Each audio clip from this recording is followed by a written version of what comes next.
Okay, so on page 240, there's some more notes we just need to talk about. And it's talking about limits and them being well behaved with polynomials and rational functions, and you can't have zero denominators.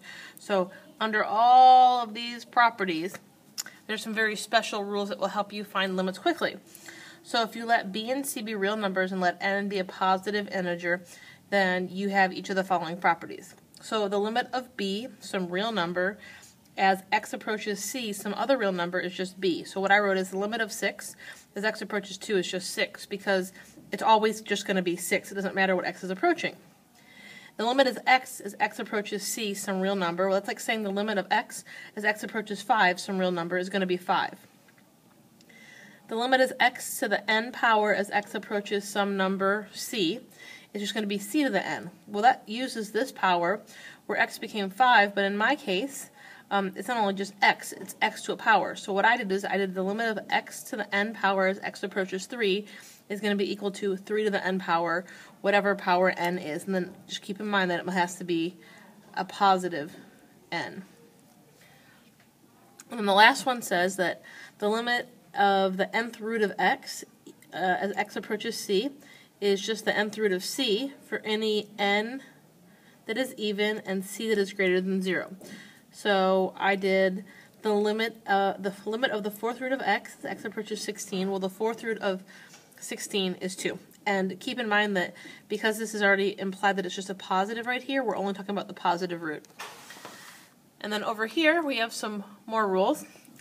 The first rule is the scalar multiple. So if you have some function with a number out front or a common factor that you can pull out of everything, you can take the limit of just this function, and then when you're done finding the limit of just this function, you multiply the limit L by some number b. If you have two functions added or subtracted together, you can take the limit of each function separately. So you would do the limit of f of x as x approaches c, and the limit of g of x as x approaches c, and then you add or subtract the two limits depending on what the problem called for. The product rule is very similar. You have two functions that are being multiplied, so you find the limit of each function separately and then multiply the two limits together.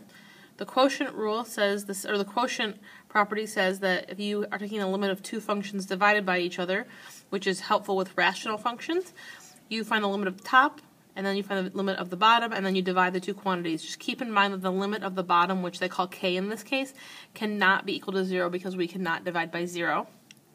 And the last one is the power rule. So if you have some function raised to a power, you find the limit of the function on the inside, which we call L, that limit, and you raise that L to the n power. So what we're going to do is we're going to use direct substitution and substitute in the number into the problem to find the limit.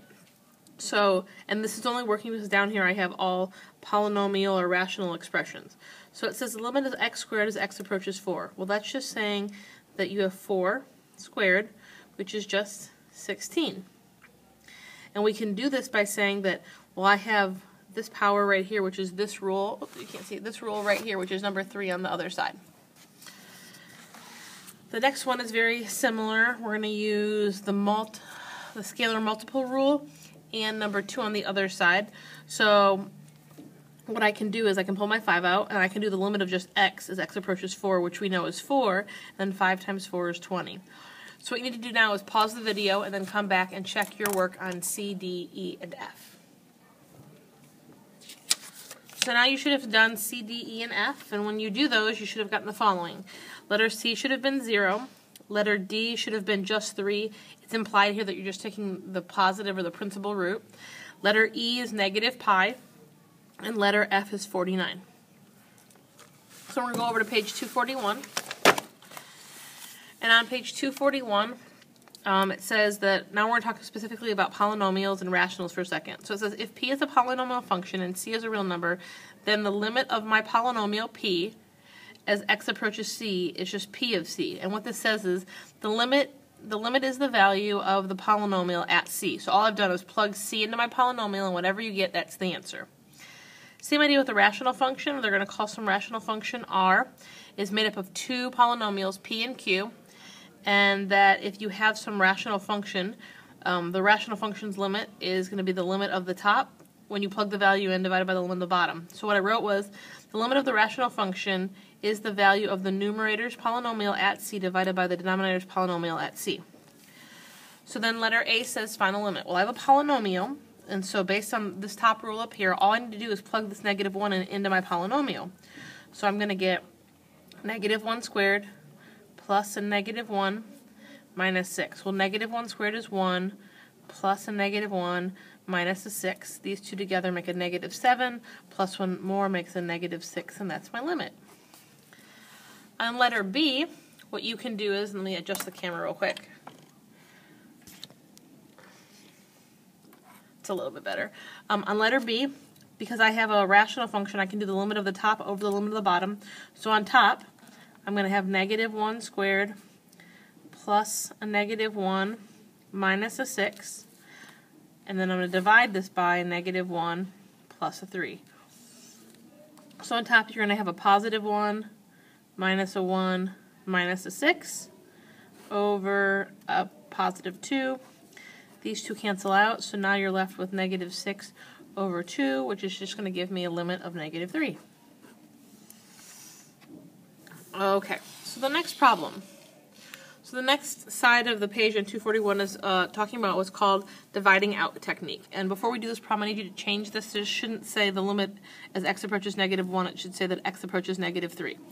And here's the problem. When you direct substitute this -3 in here, you're going to have -3 squared plus a -3 minus a 6 over a -3 plus a 3. So what's going to happen is, on top, this is going to be a 9 minus a 3 minus a 6, which is going to give me 0, and on bottom I'm going to get 0. Because I have a 0 over a 0, I can't just use direct substitution. So what we can do is, and 0 divided by 0 is what we call an indeterminate form. It's not determining anything for us. Is I can do two different things.